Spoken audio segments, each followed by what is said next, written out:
오늘 말씀의 제목은 예수를 생각나게 하는 사람들이라고 하는 제목으로 잡았습니다. 우리는 살아가면서 문득문득 세월이 지났는데도 떠오르는 사람들이 있습니다.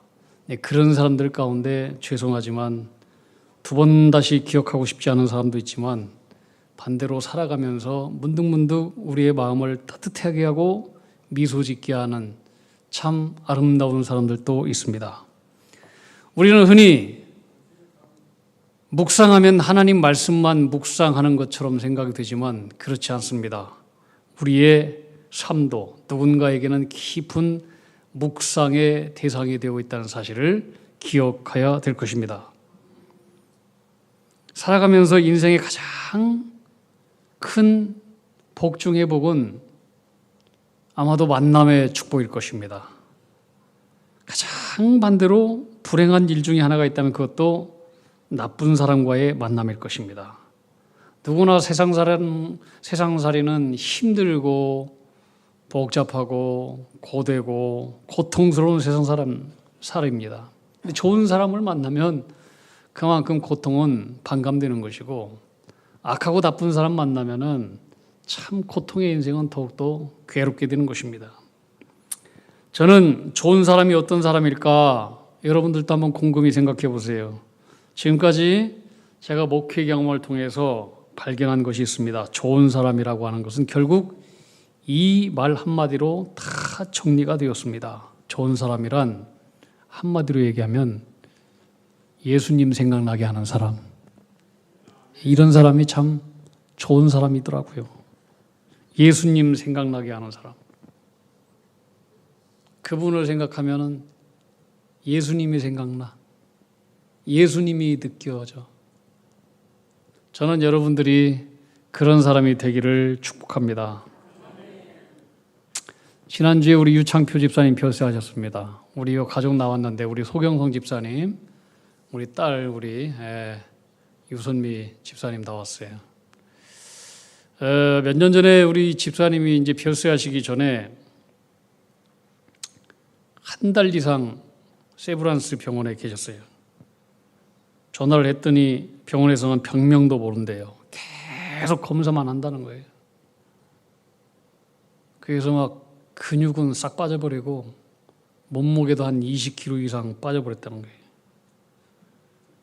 아무런 희망도 보이지 않고 무슨 병을 고칠 수 있는 방법도 없고 아무것도 모르고 그래서 퇴원하시겠다고 하시면서 이제 살든지 죽든지 생명은 생명의 주인이신 하나님께 맡기겠다고 하시면서 퇴원 후에 곧바로 집으로 안 가고 교회로 갈 테니 목사님 기도해 달라고 하는 거예요.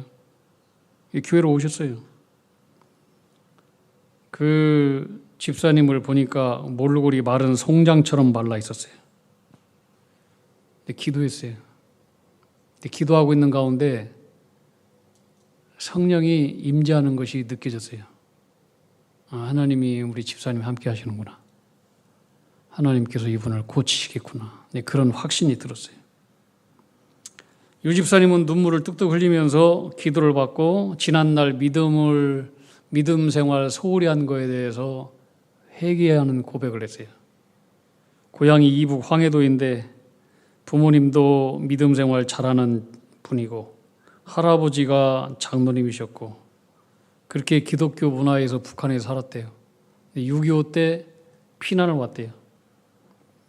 북한에 있었으면 아마도 지금도 살지 못하고 벌써 죽었을 것이다. 이런 말씀을 했어요. 그러면서 이만큼 산 것도 하나님의 은혜라고 생각한다면서 남은 시간 하나님 살려주시든지 아니면 데려가시든지 그건 하나님 뜻에 맡기고 이제 혹이라 하나님 살려주시면은 남은 시간 얼마인지 모르지만 선조들의 믿음을 본받아서 믿음으로 살겠다는 믿음의 고백을 하면서 회개하고 눈물을 흘렸어요. 하나님은 유 집사님을 고쳐주셨어요. 그 병들기 전에는 친구들과 산으로 들로 주일 예배 많이 빼잡수셨어요. 여러분도 아실 거예요. 근데 그 이후로 주일 예배 거의 안 빠졌던 것 같아요. 내가 보기에 거의 안 빠졌던 것 같아요. 얼굴이 환하고 예전과는 완전히 다른 얼굴. 여러분들도 아시잖아요. 주일마다 뵐 때마다 하나님 나를 고쳐주셨다. 항상 은혜의 말씀을 해주셨어요. 그리고 돌아가시기 전에 몇 주 전에 친구를 전도했어요. 여기 계시네요, 친구가. 친구에게 이렇게 말했다고 그 유집사님이 얘기했어요. 내가 병들어서 곧 죽게 되었을 때에 하나님이 나를 불쌍히 여겼어. 목사님 기도를 통해서 내가 나았다. 하나님 살아계신 분이다. 하나님 좋으신 분이다. 그러니 너도 예수 믿으면 너의 삶의 문제들 하나님이 해결해 주시고 좋은 일이 있을 것이다. 이런 얘기를 했다는 거예요. 여러분, 세상에서 가장 좋은 분이 누구예요? 우리 주님이시죠. 좋으신 하나님. 우리의 기도를 응답해 주시는 하나님. 한없는 사랑을 베풀어 주시는 하나님. 언젠가 전도받으신 이 친구분이 생명 되신 예수 그리스도를 깊이 알게 되는 날, 그 친구분에게 유집사님은 인생의 가장 큰 선물을 나에게 안겨주신 최고의 친구로 묵상되고 기억되고 생각이 되어질 것입니다. 여러분, 우리는 건강해도 죽습니다. 병들어도 죽습니다. 건강해도 한평생, 병들어도 한평생. 병들었는데 고침받았다고 해서도 영원히 사는 것 아닙니다. 죽습니다. 성경의 인물 가운데 아직까지 살아있는 사람 한 사람도 없습니다. 950세를 살았던 노아도 죽었습니다. 믿음의 조상 아브라함도 175세를 살고 죽었습니다. 그의 아내 사라도 죽었습니다. 저도 죽고 우리 아내도 죽습니다. 아브라함의 아들 이삭도 죽었습니다. 아브라함의 손자 야곱도 죽었습니다. 그의 증손자 요셉도 죽었습니다. 여러분도 죽고 저도 죽고 언젠가 그때가 언제인지는 모르지만 다 그때는 정해져 있습니다. 우리는 비록 죽음을 잊고 살 뿐이지 그날은 다 있습니다. 그리고 그 이후에는 시간의 주인 되신 생명의 주인이신 하나님께서 너 그동안 어떻게 살았는지 보자. 이 시간에 대한 심판이 있습니다. 그 순간을 생각하지 못하고 사는 사람은 참으로 어리석은 바보와 같은 인생입니다. 120세를 살았던 모세는 시편 90편 12절 우리에게 우리의 날 계수함을 가르쳐 주십시오. 그래서 남은 여생 지혜의 마음을 가지고 살게 해주십시오. 우리의 마지막 순간을 아는 것이 지혜의 삶이라고 하는 고백입니다. 저는 목회하면서 좋은 성도를 만나는 일은 참으로 행복하고 가슴 벅찬 일이었습니다. 그런 분들이 많이 있습니다. 어떤 사람이 예수님을 생각나게 하는 사람일까 생각해 보니까 거기에는 공통적인 특징이 있었습니다. 주님의 마음처럼 따뜻함과 진실함이 있는 사람. 진실함이 있는 사람들은 예수님 생각나게 하는 사람입니다. 우리는 겉으로는 잘 못 보는 것 같아도 뒤돌아서면은 그 사람이 진실한지 아닌지 다 보입니다. 안 보이는 것 같지만 보입니다. 올 6월 달에 우리가 오살리 기도원에 가서 장병 결연대회를 했습니다. 많은 성도님들이 기도하고 또 어떤 집사님들은 휴가를 내서 그 현장에 참여도 하고 또 직접 가서 전도하고 아주 행복한 시간을 가졌습니다. 장병들을 뜨겁게 껴안고 축복하고 기도하고 선물도 주고 한번 사진 한번 보여주세요. 어느 누군가의 장병들에게 이 지명교회 교우들의 뜨거운 열정과 사랑의 마음은 분명히 언젠가 되돌아보면 예수님을 생각나게 하는 그런 사건일 것입니다. 그 행사 때 우리 교회 영상부 우리 한상훈 집사님께서 기발한 아이디어로 지명교회 로고로 새긴 에코백을 기증했습니다. 그때 결혼했던 장병들이 휴가 중에 수요일 날 저녁 때도 오고 금요일 날 저녁 때도 오고 또 오늘 또 왔네. 우리 형제가 우리 정우 형제 우리 형님 이름인데 근데 우리 정우 형제가 그때 받았던 에코백을 지난주에 메고 왔어요. 오늘 또 메고 왔나 모르겠네. 한번 손 한번 들어봐요. 아 저기 있다. 야 일어나 봐요. 야 저거야 바로 저거. 야 놀라운 거야 저. 우리 형제가 저녁하고 우리 교회에 왔어요. 다시 한번 축구의 박수 한번 합시다.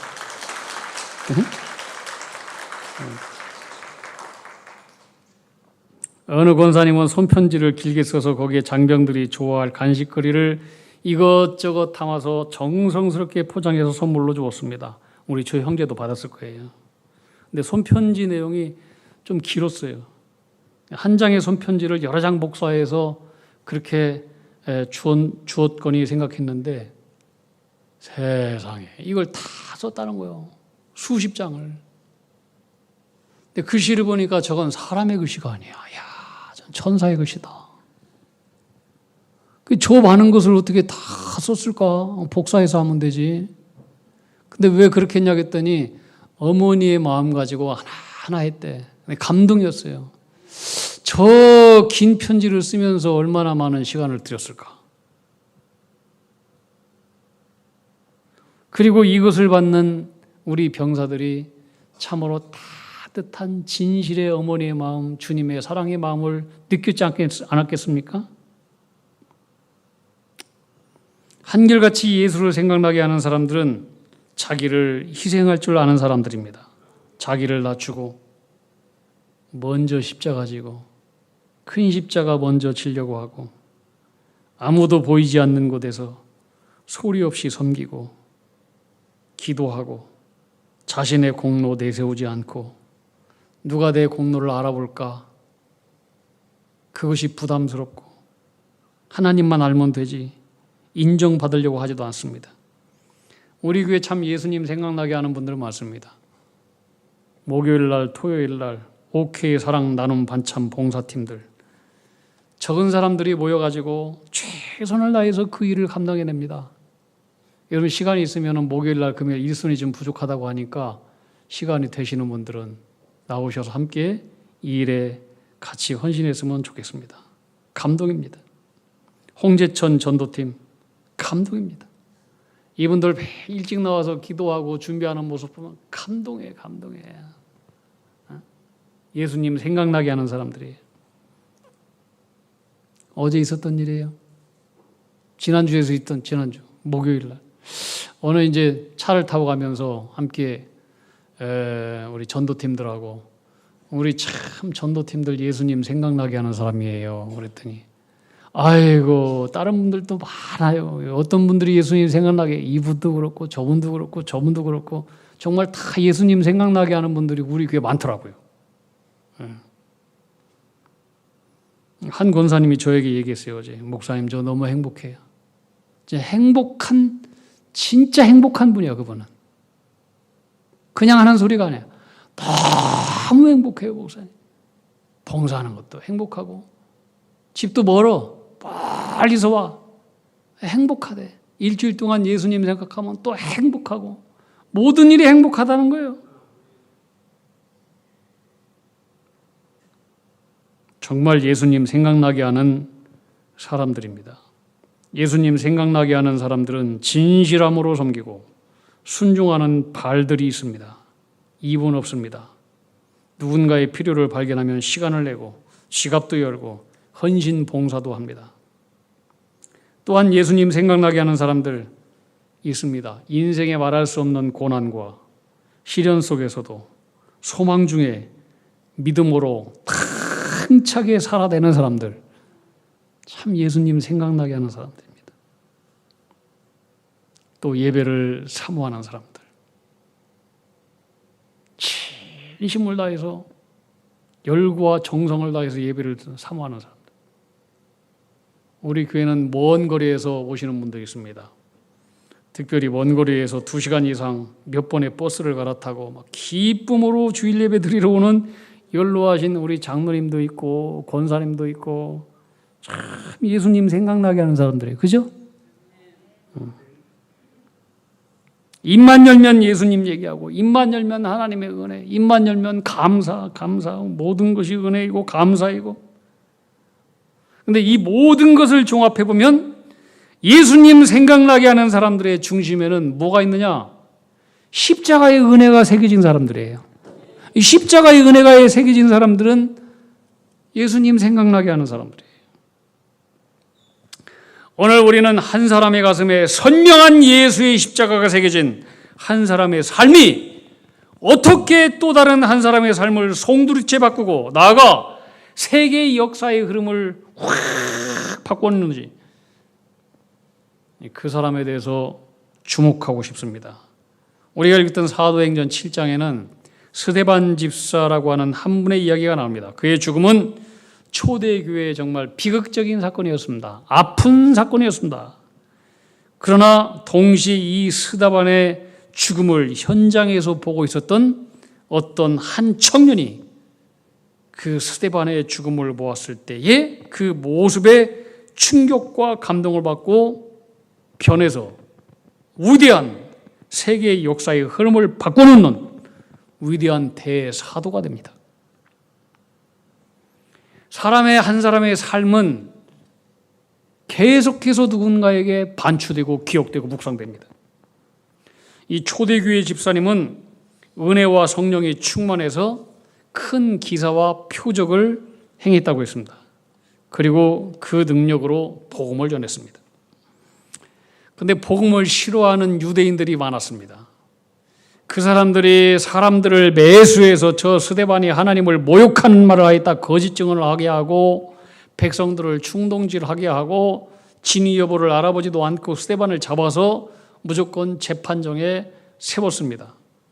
그렇지만 이 스데반은 그 모욕적인 이야기, 거짓 증언을 다 들으면서도 흐트러짐 없이 담대히 그 앞에서 살아계신 복음을 전했습니다. 그런데 이 스데반의 설교를 들었던 사람들의 반응이 나옵니다.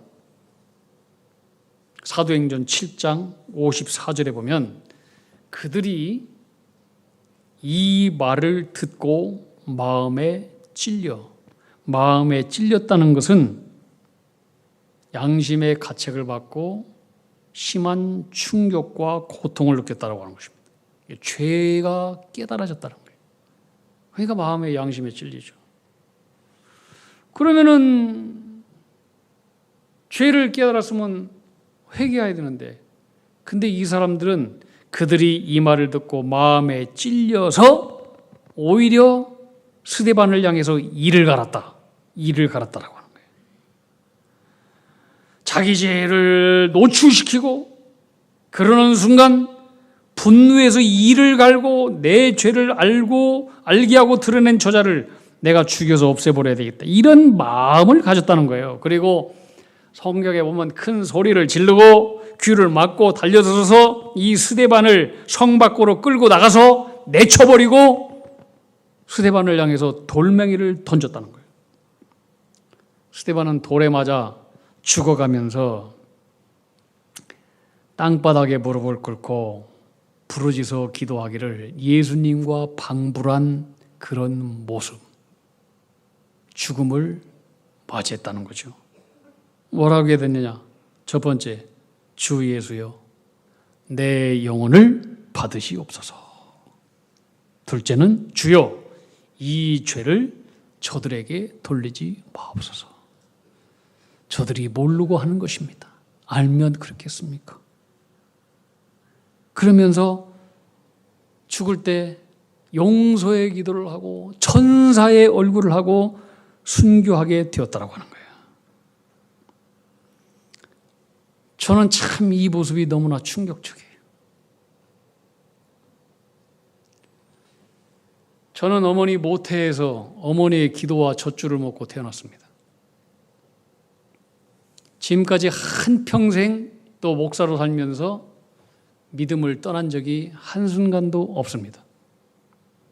저는 기독교 문화에서 자랐고 또 목사이고, 그렇지만 아직도 내 마음 가운데는 내 안에 내가 많고 죽어야 될 것들이 죽지 않고 못된 성질이 있어서 분노를 일으키고 또 그런 것들이 내 몸속에서 나올 때 괴로워할 때가 많이 있습니다.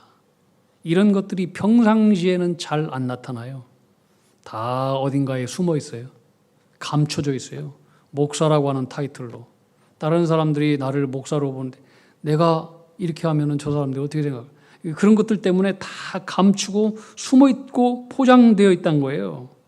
근데 그런 것들이 어떤 계기가 되잖아요.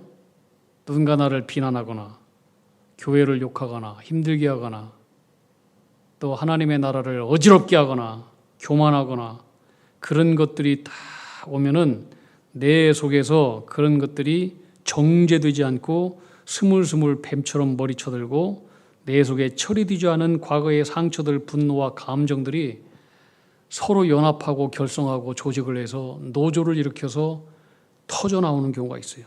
도끼가 나와요. 도끼가. 내 속에서 도끼가. 얼굴에서도 도끼가 나오고 말에서도 도끼가 나오고 여러분들은 모르지만 내 생각에서도 도끼가 나와요. 그런데 오늘 이 스데반 집사님은 원수들을 향해서 죽는 순간에 그 속에서 도끼가 나오지 않았다. 오히려 그 얼굴에서 천사의 얼굴이 나왔다. 이건 놀라운 거예요.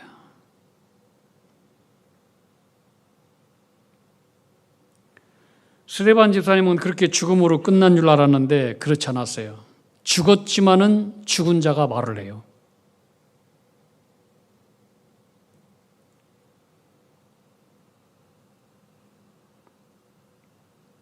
스데반 집사님의 죽음의 모습을 유심히 지켜보던 순교 현장에 그 옆에 한 청년이 있었어요.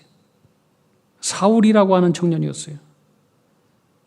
여러분 이 청년이 다 누군지 아실 거예요. 그는 율법에 사로잡혀서 율법 종교 열심인, 그것도 최고로 열심인 바리새인이었고 예수가 하나님이라고 말하는 기독교인들을 하나님 모독하는 저 적대 세력들, 저 이단들의 무리라고 생각하면서 마땅히 처단하고 죽어야 될 불순 세력이라고 생각했어요.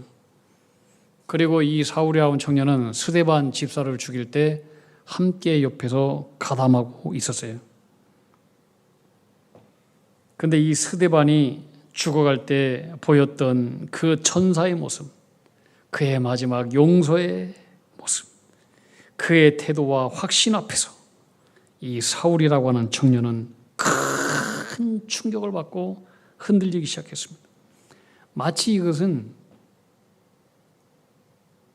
화살을 맞은 사슴처럼, 화살 맞았다고 바로 죽어요? 안 죽죠. 계속 왔다 갔다 이리 뛰고 저리 뛰고 숲속을 헤매다가 결국에는 독화살 맞은 이 사슴이 그 독의 기운에 푹 쓰러지듯이 사울이라고 한 청년도 이 스데반 집사의 모습을 통해서 하나님의 엄청난 충격적인 화살을 맞은 거예요. 아, 도대체 저 사람이 전하는 예수가 누구길래 저 사람은 자기를 죽이는 자를 향해서 용서의 기도를 하고 죽을 수 있는가? 도대체 예수가 누구길래 저 사람은 어떻게 저렇게 죽음 앞에 당당하고 용기 있고 평안하고 저렇게 확신에 차 있을 수 있을까? 스데반이 마지막에 보여준 이 죽음의 모습은 지금까지 율법 종교, 자기 신념으로 무장되었던 이 한 사람의 정신세계에 철퇴를 내리는 엄청난 망치였고 그의 모든 밑바닥을 파헤치고 근본을 무너뜨리는 굴삭기와 같았습니다. 그렇게 화살 맞은 사슴처럼 조금씩 흔들리던 이 사울이라고 하는 청년은 그날도 예수 믿는 사람들을 잡아서 감옥에 가두고 핍박하기 위해서 다메섹으로 가던 도중에 스데반이 죽으면서 하늘이 열리고 하나님의 우편에 계신 것을 보았다고 외쳤던 그 십자가에 달린 부활하신 예수 그리스도를 그도 보고 그가 핍박자가 변해서 이젠 세계의 역사를 뒤바꾸는 위대한 복음의 사도가 되는 것입니다. 놀라운 일이에요.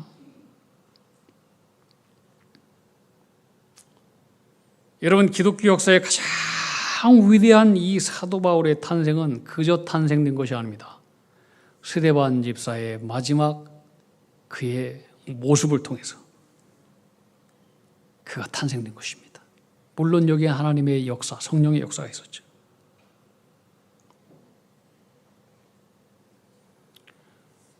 설교를 마무리하면서 한 가지 질문을 던지고 싶습니다.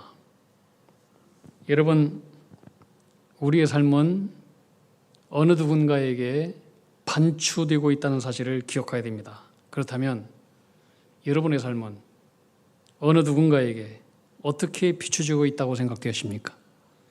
여러분의 자녀들에게, 사랑하는 여러분의 아내와 남편들에게, 여러분의 친척과 부모님들에게 여러분의 삶은 어떻게 비춰지고 있다고 생각이 되십니까? 이것은 우리가 깊이 물어야 될 질문들입니다.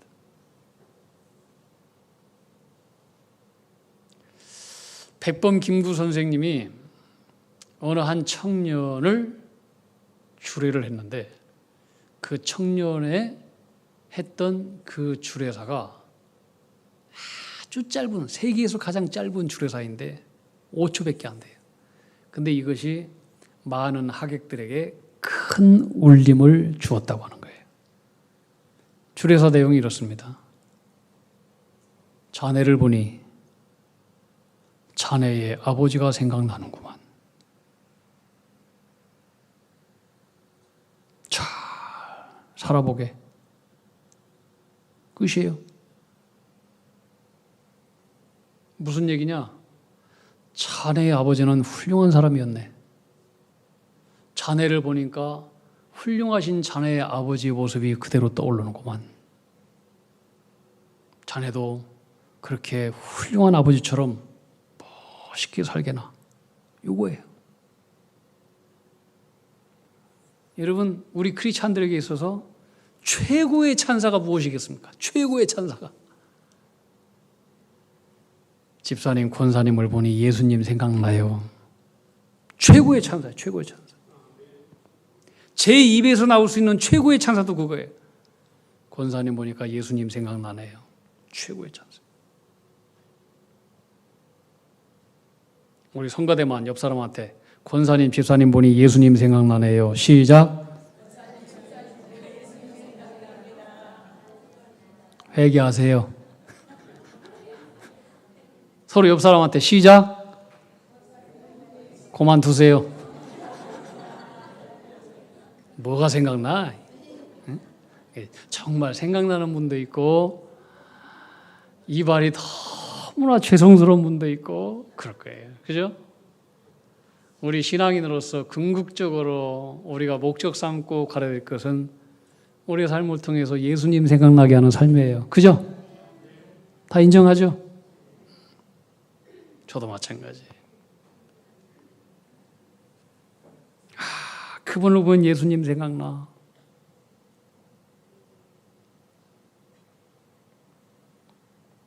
우리도 모두에게 당신을 보니 정말 예수님이 생각나네요.